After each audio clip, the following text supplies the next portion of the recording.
Hey, this is Dr. C. Nice to see everybody in again. Today we're going to talk about an interesting topic, placebos. Placebo. Comes from the old Latin, I will please. Please.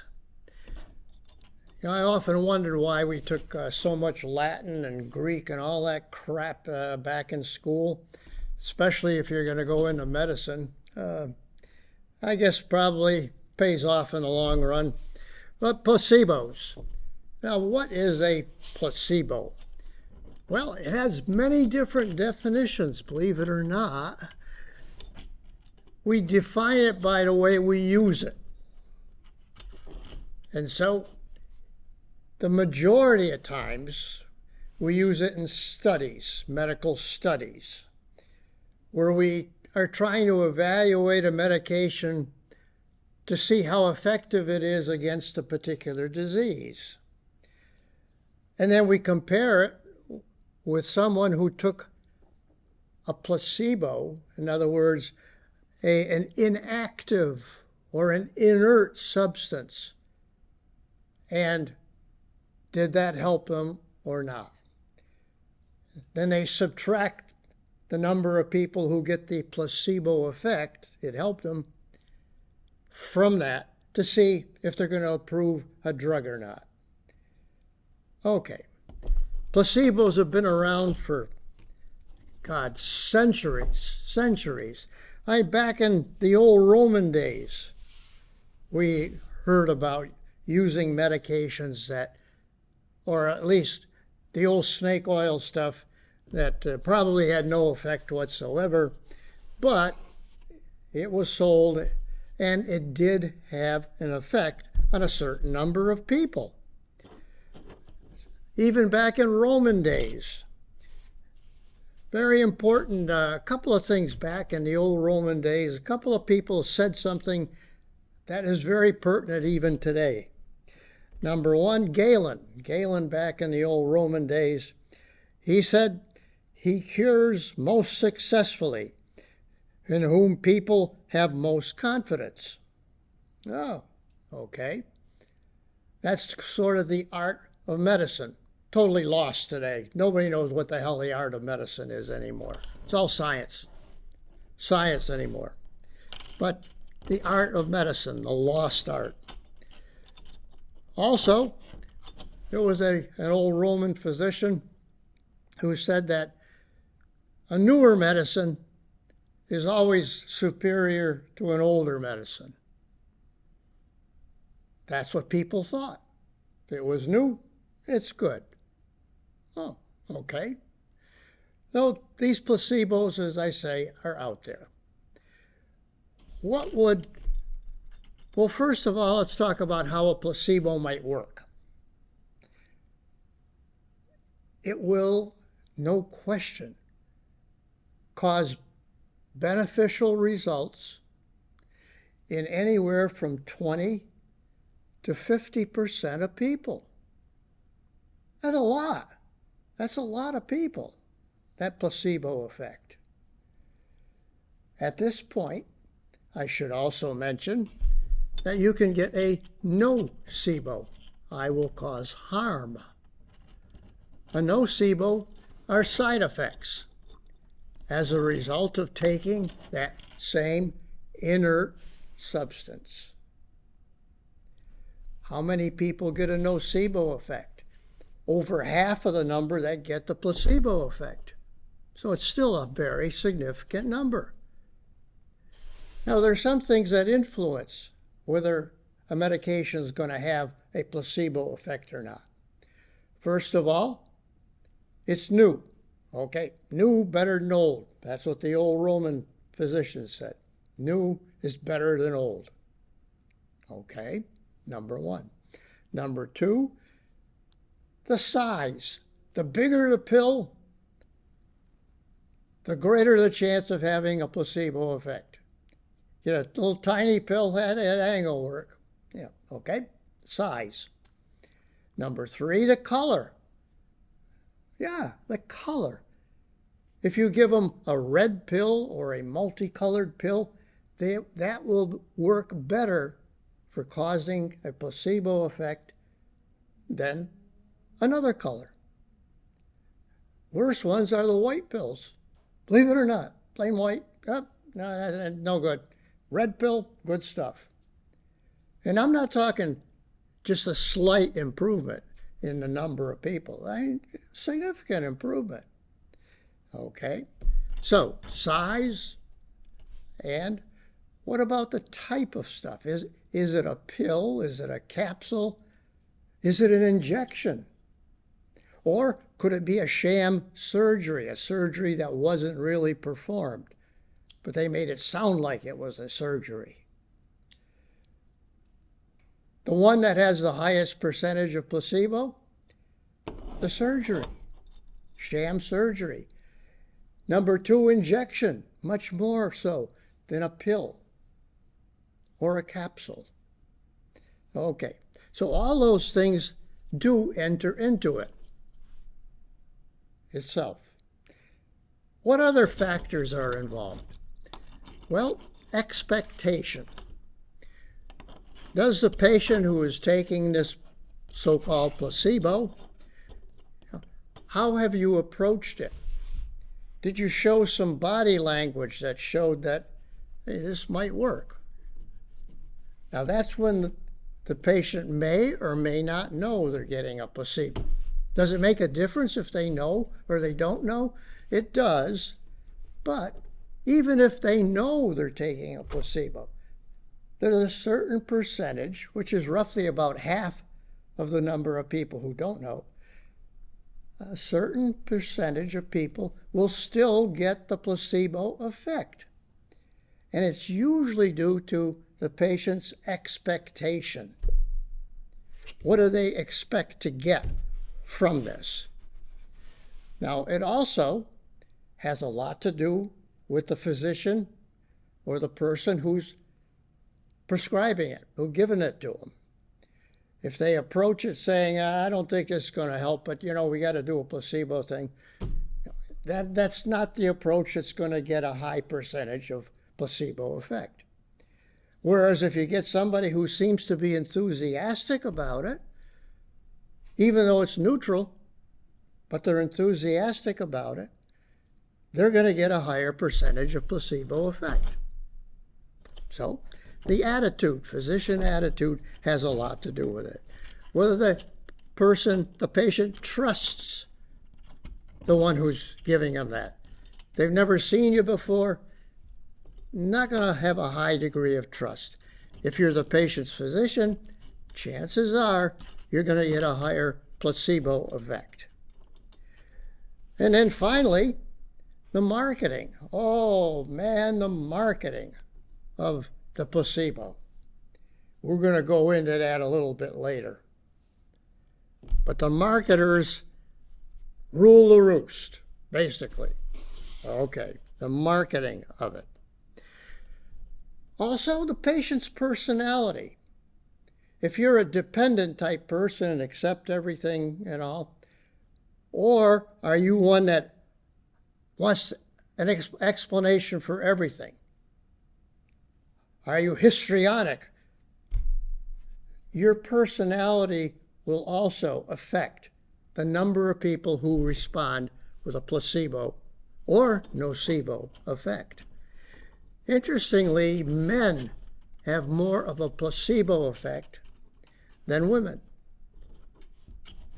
On the other hand, women have more nocebo effect. They get more side effects than the men. Why? I don't know. Tough to define all that. Nowadays, with the advent of a lot of these fancy brain studies and all that are done,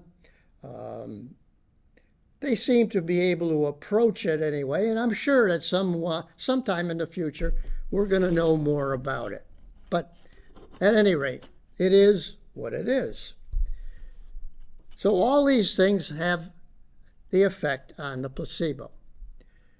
Now, what happens when you take a placebo medication and you're going to have the placebo effect? This is somebody who has a placebo effect. what does that brain scan or MRI or whatever they're using, what does it show? Well, number one, it shows an effect in the opioid center. Yeah, the opioid center, especially if it's given for pain medication. And that has there's a lot of studies using placebos for new pain medication as well. So, pain medication. How? Endorphins. Because the section of the brain that produces the endorphins lights up when you're taking the placebo.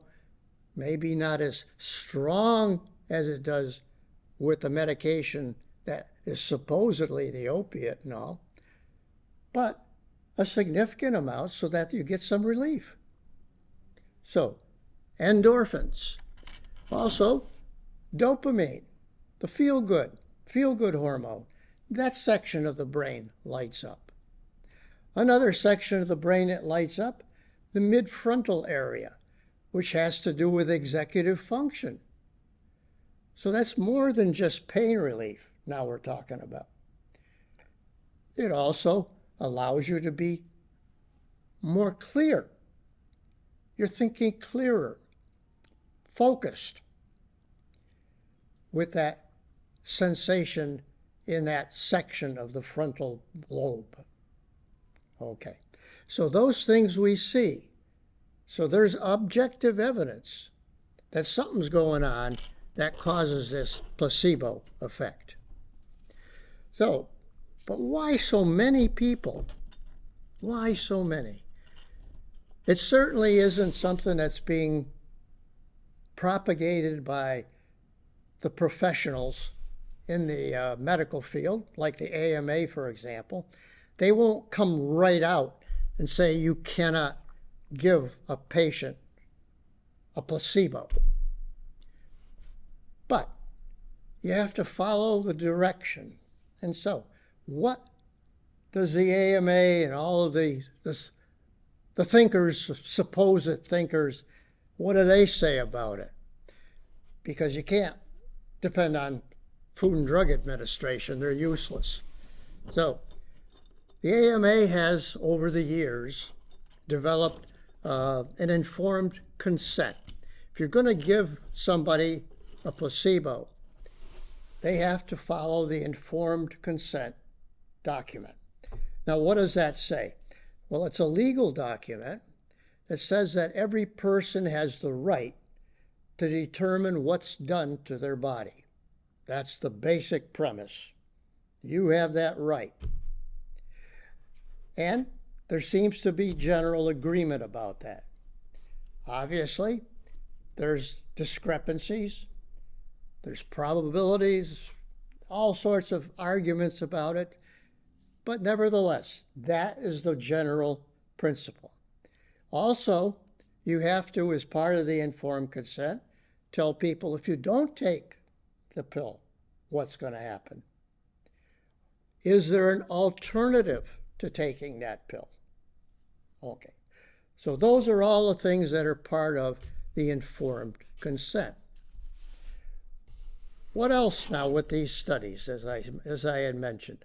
A lot of people have that placebo effect. And what other things can we talk about? Well, I think one of the most striking things, and the thing that got me to understand a little bit about the placebos too, you've heard of the drug Narcan. Now, if you overdose on an opioid, you give them Narcan, it reverses it. What happens if you're giving a placebo for pain and you get the placebo effect and you give Narcan? You negate that effect. So that led me to think that, gee, maybe there is something to, there's no question, there's something about a placebo that works. And do you know that placebos, you probably are taking a placebo right now? You, yes, you. 80% of people over 65, 80% are taking multivitamins. Now, what the hell? Multivitamin? It's got to be good for you, right? No. Every study that's been done, except the ones that are sponsored by the pharmaceutical houses that make the multivitamin. $30 billion a year industry with the multivitamins. 30 billion with a B. So, studies have shown, number one, it doesn't increase your longevity, does not increase your risk of death, does not influence at all the cardiovascular symptoms that you may get. It really has no effect. No effect. Multivitamins. And you know what you pay for those. So you've got to listen to the data. You're not going to get the data in the literature because the reporters are too stupid to put it in. Pharmaceutical houses will pay them to keep it the heck out of the literature anyway. So, are there any others? Yes, there are 29,000 over-the-counter remedies that you can go out and buy in the drugstore. Over 29,000. And they're all monitored by the Food and Drug Administration. And like I said, I put absolutely no faith whatsoever in the Food and Drug Administration. Yeah, that's personal, but it's based on facts. One of the biggest selling things now are nootropics. Nootropics are related to brain health. One of the biggest offenders is a drug called Prevagen. Now, you've seen a lot of ads, almost daily you see ads. They'll get some poor old guy on. I've been taking it for about 8 years now, and I think it really has helped. Well, whoop-de-doo. How has it helped? And they tell you, oh, we got this substance that comes from jellyfish. Jellyfish. Wow. Apoequine. Wow. It's a big protein, this apoequine.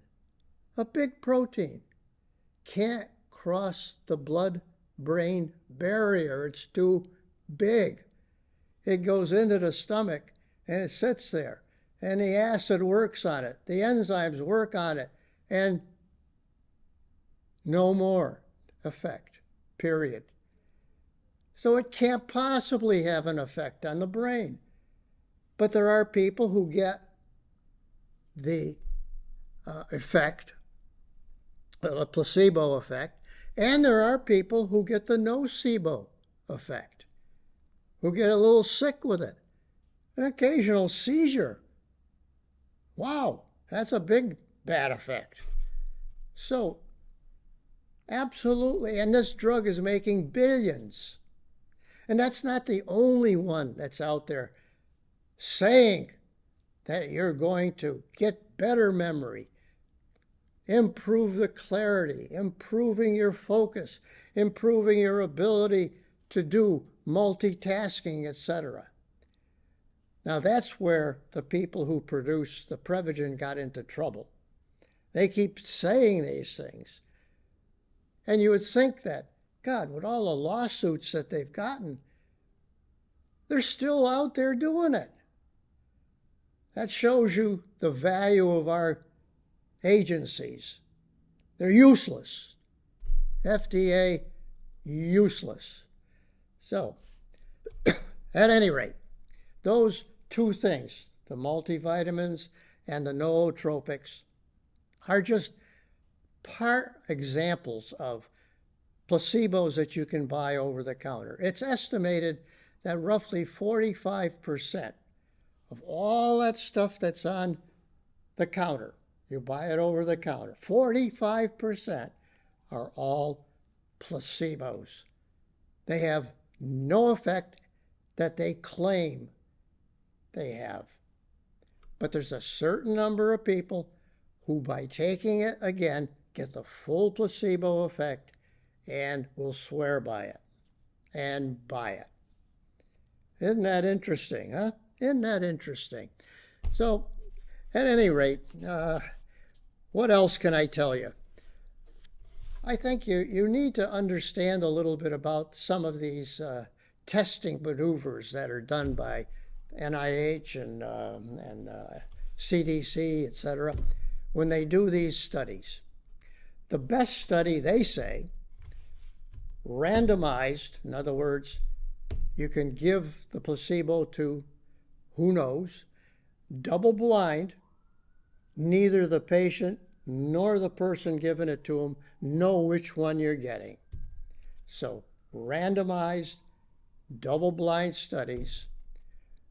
And even though you tell the person, the patient, that you may be getting a placebo, makes no difference. As long as you are enthusiastic, you appear honest, that patient will most likely benefit from using the placebo as well.